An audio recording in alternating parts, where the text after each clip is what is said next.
What were they thinking when they were designing the Oppo Enco X2? These new True Wireless earbuds cost £130 in the UK and $170 in the US.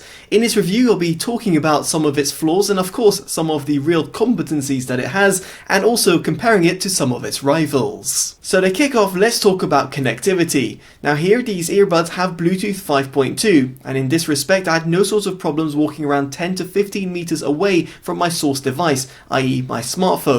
Better still, they've also got Bluetooth multipoint, which allows you to connect over to two different devices simultaneously, and also utilize the high quality codecs. By that I mean LDAC and LHDC are present with the Oppo Enco X2.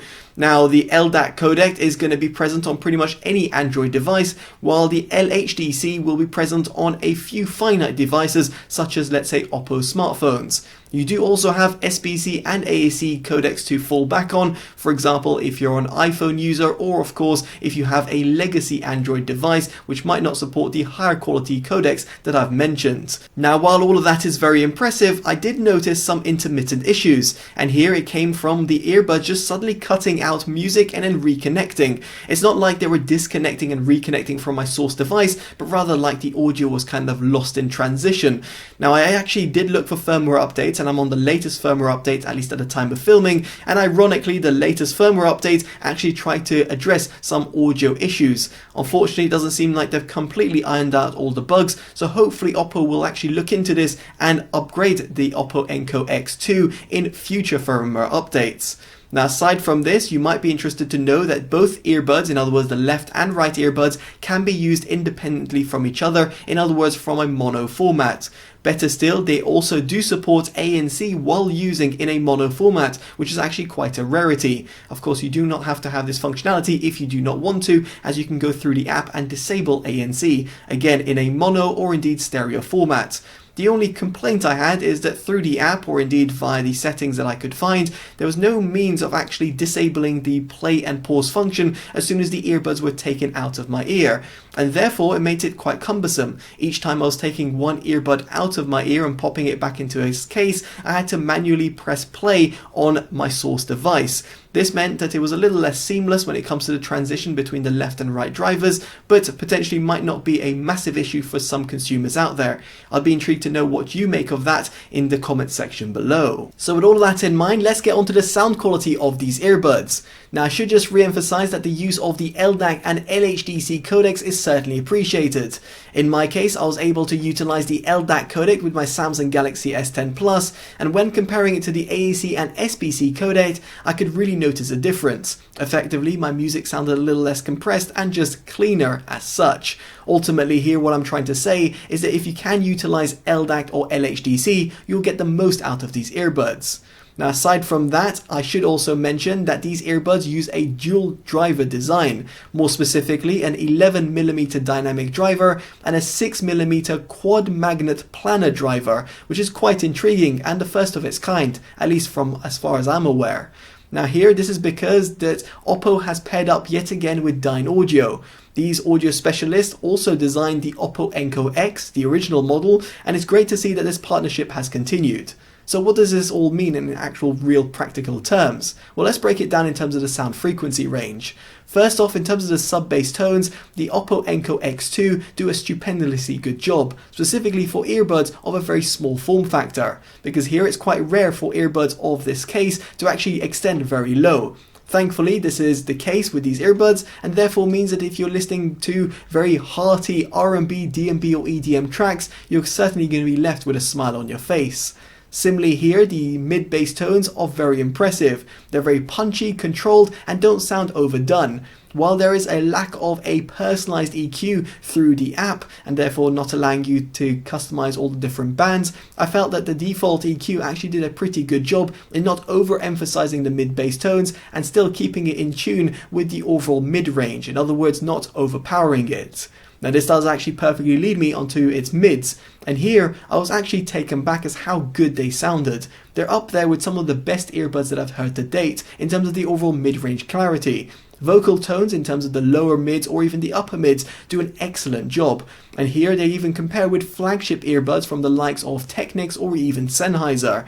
Here, the Oppo earbuds really stand tall in comparison to its competitors, and here I can't really think of many alternatives that can really match it in terms of the mid-range accuracy.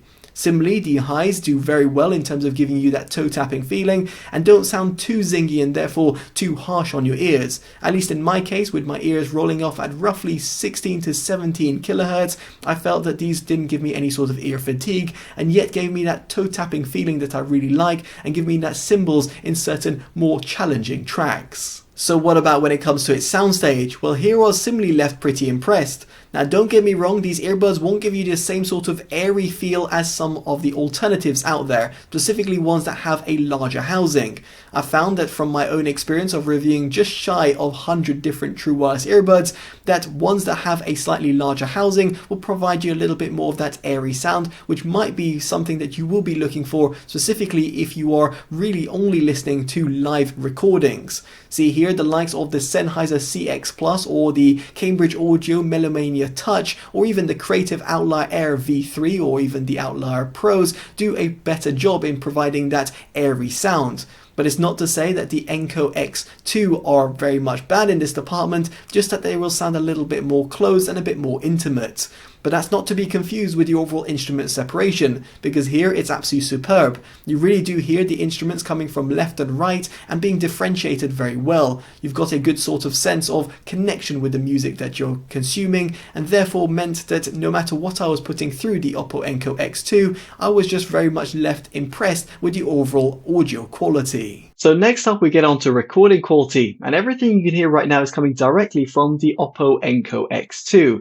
Now, what I'll say subjectively, it actually does a pretty stupendously good job at giving my voice an accurate reproduction and also focusing on my voice when faced with some environmental sound around me. Now, for me to demonstrate this in somewhat of a controlled environment, I'm going to face my bookshelf speakers and play back a track. It's from Priya J and it's titled Like Me. And while I continue to speak, you should be able to pick up that it's actually still focusing on my voice versus hers, even when I go quiet.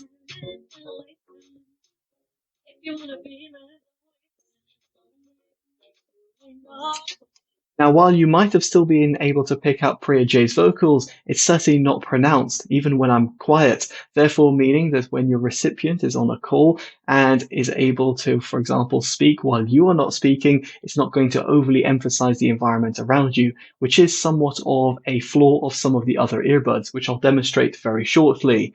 Now, this is also thanks to the fact that Oppo is using a triple microphone array on the earbuds with bone conduction technology, all of which is certainly appreciated and, frankly, in practice actually does a really good job. At least that's what I think, so I'd be intrigued to know what you think down the comment section below.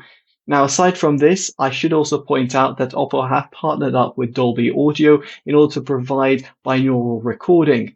Now, I've got no means of actually trying this out because I do not have a compatible smartphone, but binaural recording from my own experience is actually a really good way of showcasing the environment that you're in. In other words, this is not going to be useful for calls, but rather, let's say if you're doing any video recording with the earbuds in and therefore having the earbuds do the audio recording rather than your smartphone, it will get and capture a lot of the noise around you, giving you somewhat of a more spatial sound or, for example, a more 3D sound as such. It's certainly cool technology to say the least, and it's great to see them actually integrated within the Enco X2. Now, I did say I would have some sort of comparison, and here's the Jabra Elite 75T, which I often use as a reference point when it comes to the overall recording capabilities, because how it does pick up my voice is actually pretty impressive. However, when it comes to picking up environmental sound, you'll be able to pick out that Priya J's vocal is very much more present while I'm speaking, specifically even when I go quiet.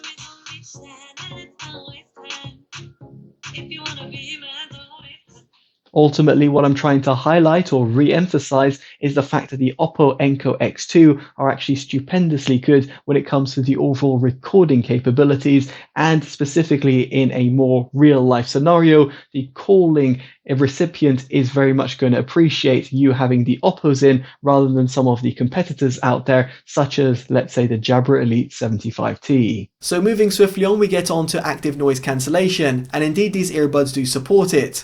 I must say I was left pretty impressed in comparison to other earbuds of its price category. See, I would pick it over the likes of the Sennheiser CX Plus, the Cambridge Audio Melomania Touch, or for example the Jabra Elite 75T. Although it should not be confused that these earbuds do not have flagship ANC quality. In other words, when compared to the likes of One More, Sony or Libratone solutions, it really cannot compete, whereby these manufacturers do a stupendously good job of giving you a completely serene listening environment. Now aside from this, I should point out that these earbuds didn't suffer from any static sound, at least from not what I picked up, and therefore was pretty good because I was able to utilize them in a completely quiet environment with ANC also enabled. Now here, if you do not want to use ANC, you can toggle it between the different level modes and even fully disable it if you so wish via the app, which I'll showcase very shortly.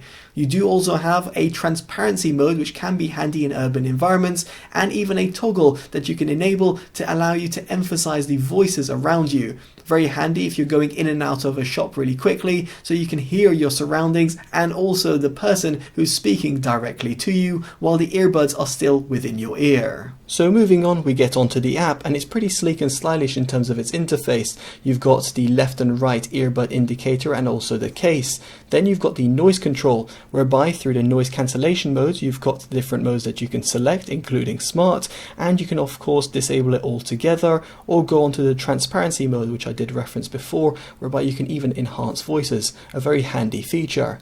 Now as for the default EQs, I would certainly suggest using Dyne Audio Real. It does do a better job, at least in my opinion, in comparison to the other ones provided. Now you do not have a custom EQ as such, but you have got an earphone test as such, and here it does do a decent job in terms of the suggested sound that it should give you. However, for me, finding the differences between my left and right ear were completely off, so much so that my audio was skewed, and I certainly did not like using the golden sound option. Of course, your mileage may vary.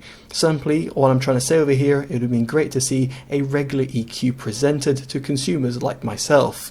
Now as for the high quality audio tab, you've got the ability to enable or disable LHDC and LDAC. Once you do this and enable high res mode, you want to go on your Bluetooth menu and enable said mode. Now going past this, you do also have game mode. Now I didn't have any sort of issues when it comes to latency, but if you are someone who's going to need the utmost latency, you might want to enable it.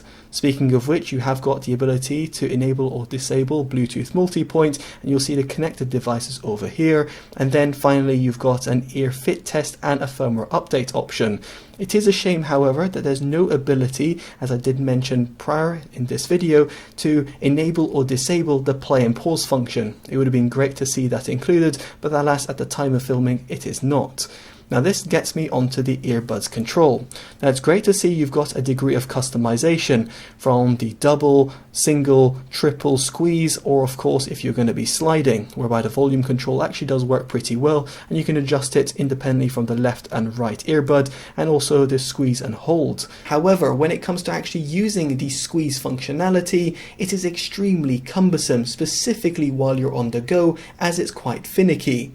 Now I would go as far as saying that it's the worst earbuds that I've ever tried when it comes to interacting with them, and bearing in mind that's coming from someone who's reviewed 100 different sets.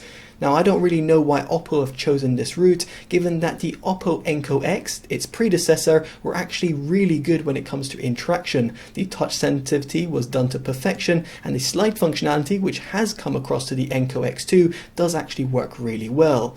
I just wish that Oppo had thought about the practicality side of it rather than potentially the marketing or indeed the somewhat gimmicky function that this squeeze function actually has. Now moving past the app, we get onto the design and build quality, and here they're available in a black and white finish, and I've got a stem look. I've got no sort of inherent complaints other than that squeeze function that I mentioned before. Now the earbuds weigh in at just 4.7 grams each, and therefore means that they're very comfortable to wear for a prolonged amount of time. I had no complaints whatsoever in this department. Better still, the earbuds, when combined with the charging case, come in at just 56.4 grams, which is stupendously low. Due to the design of the case as well, it means they're very easy to pocket. Now on that note, this does actually perfectly bring me onto battery life. The charging case has a 566 milliamp battery capacity, while the earbuds at 57 milliamp. In fact, here Oppo has broken it down in terms of the overall battery life that you can attain, and it's great to see that the manufacturer is actually being really transparent with this. In other words, if you're using the LHDC or, for example, the LDAC codecs at 50% with active noise cancellation enabled, you're going to get only 5 hours per charge. If, however, you're using a lower quality codec and active noise cancellation disabled, you can get up to 9.5 hours per charge. So do bear in mind in terms of how you're going to use these earbuds, but to me it doesn't sound out to be too bad at 5 hours per charge with LHDC or LDAC, and with a charging case coming in at 20 hours. I think that should suffice for most consumers, but of course your mileage may vary. Now, if you do run out of juice, you'll be pleased to know that the USB Type-C port does support fast charging, and therefore 5 minutes will result in roughly 2 hours of music playback, which is certainly impressive. Better still, in terms of convenience, you do also have wireless charging capabilities, which can be pretty handy in certain scenarios. Now, aside from this, the earbuds are IP54 dust and water resistant, and therefore give you a bit more peace of mind if you're going on a jog while it's raining, although it shouldn't be confused with earbuds that are completely waterproof. Now here, I did also find it quite intriguing that via the marketing material of the manufacturer, that they've labeled this as antibacterial anti-earwax ear tips. It's not something that I can really test or indeed claim, but here it's something that they're offering, so it might be something of interest to you, so I just thought to point it out in this review. So with all that in mind, it brings me on to my verdict of the Oppo Enco X2. And on the whole, the overall audio quality, the Bluetooth codec support, the recording quality and the ANC is all really impressive, even the design to a certain stretch. However, there's certain things that really left me frustrated. The squeeze functionality, the fact that you've got an inability to enable or disable the play and pause function via the app, the fact that you don't have a multi-band EQ that you can customize, which is something that some of its competitors offer, and also the fact that those audio dropouts just left me a bit questioning as to the overall R&D and quality control of these earbuds. Potentially that can change with future firmware updates with some of the things that I've mentioned, and as a result I can't quite wholeheartedly recommend them, but can still give them my performance award, because it would be pretty criminal not to really recommend these earbuds given the overall competencies that they have. Now, I'd be intrigued to hear what you think about these earbuds down in the comment section below. And of course, if you liked this independent detailed review, definitely do consider dropping a like, subscribing and hitting that bell notification, all of which would be greatly appreciated and allows me to continue delivering independent reviews like this one. As such, I've been Totally Dubbed, and I'll hopefully see you in the next one. Take care of yourselves and goodbye.